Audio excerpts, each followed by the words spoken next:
নমস্কাৰ এই মুহূৰ্তত আহি পৰিছে ৰাতিপুৱাৰ কিবা এটা বিগ ব্ৰেকিং নিউজ। আজি হৈছে 19 জুন। লাখ লাখ কৃষকৰ একাউণ্টত চৰকাৰে সোমাই দিলে 2000 কোটি টকা। আপুনি পিএম কিষাণৰ টকা পাইছে নে নাই নিশ্চয় কমেণ্ট কৰি জনাব। লাখপতি বাইদেউৰ বাবে এটা গুৰুত্বপূৰ্ণ খবৰ। আত্মসহায়ক গোটৰ প্ৰতিজন হিতাধিকাৰীৰ একাউণ্টত চৰকাৰে সোমাই দিব 10000 কোটি টকা। তাৰ বাবে কৰিব লাগিব কেইবাটাও গুৰুত্বপূৰ্ণ কাম। আত্মসহায়ক গোটৰ মহিলাসকলৰ এছামিছ নোহোৱা প্ৰত্যেকজন মহিলাৰ কৰিব লাগিব এটা বিশেষ কাম। কেইবাটাও ৰাজনৈতিক খবৰৰ লগতে অৰাজনৈতিক খবৰ যুগুতোৱা হৈছে। আজিৰ আমাৰ প্ৰথম খুবেই গুৰুত্বপূৰ্ণ খবৰ হৈছে অসমবাসীৰ বাবে এটা ডাঙৰ খবৰ। আনুষ্ঠানিকভাৱে কৃষকৰ বাবে মুকলি কৰে 20000 কোটি টকা। বাৰাণসীত জনসভাৰ পৰা মুকলি কৰিলে পিএম কিষাণৰ ধনৰাশি। অনুষ্ঠানত কৃষিমন্ত্ৰী শিৱৰাজ সিং চৌহান, মুখ্যমন্ত্ৰী যোগী আদিত্যনাথ উপস্থিত। ইতিমধ্যে ৱেবছাইটত প্ৰকাশ পাইছে কৃষকৰ তালিকা। pmkisan.gov.in এতিয়াই চাই লওক আপোনাৰ নাম। অসমৰ 17,50,000 কৃষকে লাভ কৰিলে এই ধনৰাশি। আপোনাৰ একাউণ্টত টকাটো সোমাইছে নে নাই নিশ্চয় আপুনি কমেণ্ট কৰি জনাব। যদি আপুনি টকাটো পোৱা নাই আপুনি কি কৰিব নিশ্চয় ভিডিঅ'টো সম্পূৰ্ণকৈ চাই থাকিব, জনাই দিম। 17 নং কিস্তিৰ ধন লাভ কৰিব দেশৰ 9 কোটিৰ অধিক কৃষকে। pmkisan.gov.in চাব পাৰিব বেনিফিচিয়াৰী লিষ্টটো, কিয়নো পিএম কিষাণৰ 17 নম্বৰ যিসকল ব্যক্তিৰ একাউণ্টত চৰকাৰে টকাটো প্ৰদান কৰিব আৰু সেইসকল ব্যক্তিৰ এখন নতুনকৈ লিষ্ট প্ৰকাশ পাইছে। যদি আপুনি টকা পোৱা নাই অতি শীঘ্ৰে চেক কৰক লিষ্টত আপোনাৰ প্ৰথমতে নামটো আছে নে নাই। যদি আপুনি লিষ্টটো চেক কৰিব নাজানে নিশ্চয় কমেণ্ট কৰিব, নেক্সট ভিডিঅ'ত সম্পূৰ্ণকৈ জনাম। অসুবিধাৰ সন্মুখীন হ'লে ডাইল কৰক আপুনি 15526 অন নম্বৰত। যদি আপুনি টকাটো পোৱা নাই কিবা অসুবিধা হৈছে 15526 অনত আপুনি এতিয়া কল কৰক। হিতাধিকাৰী কৃষকৰ একাউণ্টত সোমাই গ'ল 2000 কোটি টকা।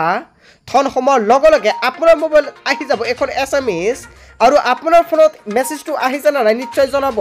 ডিবিটিৰ যোগে চৰকাৰে প্ৰেৰণ কৰিব 2000 কোটি টকা আৰু চৰকাৰে কিন্তু প্ৰতিজন হিতাধিকাৰীক ডিবিটিৰ সহায়ত টকাটো প্ৰদান কৰে। আপুনি বেংকৰ লগত আপোনাৰ ডিবিটিটো লিংক কৰিছে নে নাই, যদি কৰা নাই তেন্তে কিন্তু আপুনি টকাটো নাপাব। যদি আপুনি টকাটো পোৱা নাই এতিয়াই চেক কৰক আপোনাৰ ডিবিটি লিংক আছে নে নাই। যদি আপোনাৰ ডিবিটিটো লিংক নাই তেনে ক্ষেত্ৰত আপোনাৰ ডিবিটি লিংক কৰিব লাগিব। আপুনি কেনেকুৱাকৈ চেক কৰিব আপোনাৰ মোবাইল ফোনৰ জৰিয়তে আপোনাৰ ডিবিটি লিংক আছে নে নাই, যদি নাজানে নিশ্চয় কমেণ্ট কৰিব, নেক্সট ভিডিঅ'ত দেখুৱাই দিম।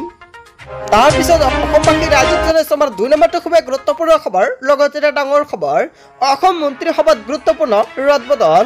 কেশৱ মহন্তৰ হাতৰ পৰা স্বাস্থ্য বিভাগ নিজৰ হাতত নিলে অসমৰ মুখ্যমন্ত্ৰী ডক্টৰ হিমন্ত বিশ্ব শৰ্মাই। ৰাজ্যৰ নতুন পৰিবহণ মন্ত্ৰী হ'ব কেশৱ মহন্ত। মীন আবকাৰী বিভাগৰ দায়িত্ব কেশৱ মহন্তৰ ওপৰত অৰ্পণ কৰা হৈছে। পূৰ্বে এই বিভাগকেইটাৰ দায়িত্ব আছিল বৰ্তমান সাংসদ শুক্লবৈদ্যই। পূৰ্বৰ দৰাই বিজ্ঞান আৰু প্ৰযুক্তিবিদ্যা তথা প্ৰযুক্তি থাকিব মহন্তৰ হাতত। মহন্তৰ হাতৰ স্বাস্থ্য পৰিমল কল্যাণ চিকিৎসা শিক্ষা মুখ্যমন্ত্ৰীৰ হাত লয়। অসম মন্ত্ৰীসভাত গুৰুত্বপূৰ্ণ ৰদবদল হয়, আপুনি ঠিকেই শুনিছে, এটা গুৰুত্বপূৰ্ণ সিদ্ধান্ত গ্ৰহণ কৰিছে। তাৰপিছত অসমবাসী ৰাজ্যক জনাইছোঁ আমাৰ 3 নম্বৰটো খুবেই গুৰুত্বপূৰ্ণ খবৰ, লগতে এটা ডাঙৰ খবৰ। সাৱধান হওক ৰাজ্যবাসী, পুনৰ ৰাজ্যত বতৰে ভয়ংকৰ ৰূপ লৈছে। সাৱধান হওক পুনৰ ৰাজ্যত বতৰৰ কালৰূপ। ৰাজ্যৰ বিভিন্ন প্ৰান্তত আঞ্চলিক বতৰ বিজ্ঞান কেন্দ্ৰই জাৰি কৰিছে ৰেড এলাৰ্ট। এফালে ৰাজ্যত ভয়ংকৰ হৈ পৰিছে বান পৰিস্থিতি, আনফালে পুনৰ বতৰৰ কালৰূপ। আপোনাৰ ৰাজ্যৰ অৱস্থা কেনেকুৱা, বতৰে কেনেকুৱাকৈ ৰূপ লৈছে আপোনাৰ ৰাজ্যত। আপোনাৰ ৰাজ্যত বানৰ পৰিস্থিতি সৃষ্টি হৈছে নেকি? যদি বানৰ পৰিস্থিতি হৈছে আপোনাৰ অঞ্চলত নিশ্চয় কমেণ্ট কৰিব, লগতে কোনটো অঞ্চল সেয়াও জনাবলৈ নাপাহৰিব। আজিৰ পৰা অহা 20 জুন পৰ্যন্ত ৰেড এলাৰ্ট জাৰি কৰিছে আঞ্চলিক বতৰ বিজ্ঞান কেন্দ্ৰৰ তৰফৰ পৰা। আজি 5খনকৈ জিলাত ৰেড এলাৰ্ট জাৰি কৰিছে আঞ্চলিক বতৰ বিজ্ঞান কেন্দ্ৰৰ তৰফৰ পৰা। কোকৰাঝাৰ, চিৰাং, বাক্সা, বৰপেটা, বঙাইগাঁৱত ৰেড এলাৰ্ট জাৰি কৰিছে আঞ্চলিক বতৰ বিজ্ঞান কেন্দ্ৰৰ তৰফৰ পৰা। আজি 7খনকৈ জিলাত অৰেঞ্জ এলাৰ্ট জাৰি কৰিছে আঞ্চলিক বতৰ বিজ্ঞান কেন্দ্ৰই। ধুবুৰী, গোৱালপাৰা, পশ্চিম কাৰ্বি আংলং, ডিমা হাছাও, কাছাৰ, কৰিমগঞ্জ, ধেমাজিত অৰেঞ্জ এলাৰ্ট জাৰি কৰিছে। আজি 11খনকৈ জিলাত ইয়েলো এলাৰ্ট জাৰি কৰিছে আঞ্চলিক বতৰ বিজ্ঞান কেন্দ্ৰৰ তৰফৰ পৰা। দক্ষিণ শালমাৰা, মানকাছাৰ, কামৰূপ মেট্ৰ, নলবাৰী, মৰিগাঁও, নগাঁও, কাৰ্বি আংলং, হাইলাকান্দিত ইয়েলো এলাৰ্ট জাৰি কৰা হৈছে। মাজুলী, লখিমপুৰ, যোৰহাট জিলাত ইয়েলো এলাৰ্ট জাৰি কৰিছে। কাইলৈ 6খনকৈ জিলাত ৰেড এলাৰ্ট জাৰি কৰিছে আঞ্চলিক বতৰ বিজ্ঞান কেন্দ্ৰৰ তৰফৰ পৰা। হয় বন্ধু বান্ধৱীসকল, আপোনাৰ অঞ্চলত এতিয়াও বৰষুণ পৰি আছে নেকি? যদি আজিলৈকে বৰষুণ দি আছে নিশ্চয় আপুনি কমেণ্ট কৰি জনাব। লগতে 20 জুন পৰ্যন্ত নেৰানেপেৰাকৈ বৰষুণ আৰু বজ্ৰপাতৰ ধুমুহাৰ সম্ভাৱনা। তাৰ পিছত অসমবাসী ৰাজুক জনাইছে আমাৰ 4 নম্বৰটো খুব গুৰুত্বপূৰ্ণ খবৰ লগতে ডাঙৰ খবৰ ইভিএমত নহয় বেলটত হ'ব পঞ্চায়ত নিৰ্বাচন ৰাজ্যত অনুষ্ঠিত নহ'ব পাৰে উপ নিৰ্বাচন মুখ্যমন্ত্ৰী হিমন্ত বিশ্ব শৰ্মাৰ কেইবাটাও গুৰুত্বপূৰ্ণ মন্তব্য ৰাজ্যত অনুষ্ঠিত নহ'ব পাৰে উপ নিৰ্বাচন পুৰণি সমষ্টিৰ ভিত্তিত নিৰ্বাচন পতা সম্ভৱ নহ'ব পাৰে বেলট পেপাৰতে হ'ব এইবাৰৰ পঞ্চায়ত নিৰ্বাচন এইবাৰ পঞ্চায়ত নিৰ্বাচন অৰাজনৈতিক হ'ব ৭৫% অৰাজনৈতিক আৰু ২৫% ৰাজনৈতিক হ'ব এইবাৰৰ নিৰ্বাচন ৪ৰ পৰা ৫খন জিলাত পাইলট পৰ্যায়তহে থাকিব ইভিএম পঞ্চায়ত নিৰ্বাচন আৰু উপ নিৰ্বাচনক লৈ অসমৰ মুখ্যমন্ত্ৰী ডক্টৰ হিমন্ত বিশ্ব শৰ্মাৰ বৃহৎ ঘোষণা তাৰ পিছত অসমবাসী ৰাজুক জনাইছে আমাৰ ৫ নম্বৰটো খুব গুৰুত্বপূৰ্ণ খবৰ লগতে ডাঙৰ খবৰ মণিপুৰলৈ ঘূৰাই আহিব শান্তি কথা দিলে অমিত শ্বাহে হয় ঠিকেই শুনিছে মণিপুৰলৈ কেইবাটাও গুৰুত্বপূৰ্ণ মন্তব্য কৰিছে অমিত শ্বাহে কেন্দ্ৰ চৰকাৰ গঠন হোৱাৰ পিছতে ভাল খবৰ আহিছে মণিপুৰলৈ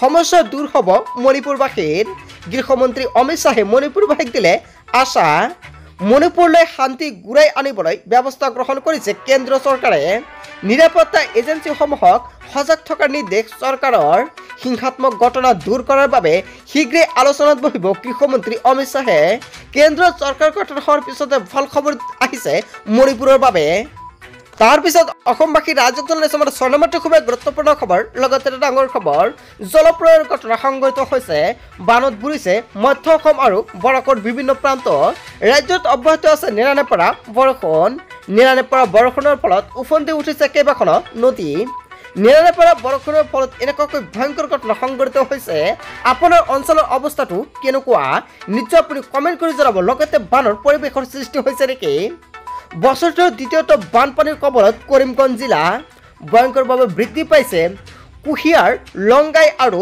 চিংলাৰ জলস্তৰ নিজৰ ঘৰবাৰী এৰি বিভিন্ন বিদ্যালয়ত আশ্ৰয় ল'বলগীয়া হৈছে বানপীড়িতে কৰিমগঞ্জ লগতে কালীগঞ্জ গড়কাপ্টনি পথৰ চাৰিওফালে প্ৰবাহিত পানীৰ পানী বন্ধ কৰি দিয়া হৈছে যান বাহনৰ চলাচল দ্বিতীয় দিনা অপৰিৱৰ্তিত কামপুৰৰ বান পৰিস্থিতি সাস্কেত বগ্ন মাথাউৰিৰে পানী সোমাই প্লাবিত ৩ শতাধিক পৰিয়ালৰ বাসগৃহ সময়তে মাথাউৰি নিৰ্মাণ নকৰাৰ ক্ষোভ উজাৰিছে বনাৰ্থীসকলে উমৰাংচুং খাণ্ডং বান্দাৰ ৭খনকৈ গেট খুলি দিয়াৰ পিছতে হাহাকাৰময় পৰিস্থিতিৰ সৃষ্টি হৈছে খৰাখৰে বাঢ়িছে কপিলী নৈৰ জলপৃষ্ঠ হয় বন্ধুবান্ধৱীসকল ভয়ংকৰভাৱে বৃদ্ধি পাইছে জলপৃষ্ঠৰ স্তৰ আপোনাৰ অঞ্চলৰ অৱস্থাটো কেনেকুৱা নিশ্চয় আপুনি কমেণ্ট কৰি জনাব তাৰপিছত অসমবাসী ৰাজুক জনাইছে আমাৰ ৭ নম্বৰটো খুব গুৰুত্বপূৰ্ণ খবৰ লগতে ডাঙৰ খবৰ প্ৰতিজন ৰেচন কাৰ্ডৰ হিতাধিকাৰীয়ে কৰিব লাগিব এটা গুৰুত্বপূৰ্ণ কাম যদি আপুনি এতিয়ালৈকে আপোনাৰ ৰেচন কাৰ্ডৰ ই-KYC কৰা নাই অতি শীঘ্ৰে আপুনি ই-KYCটো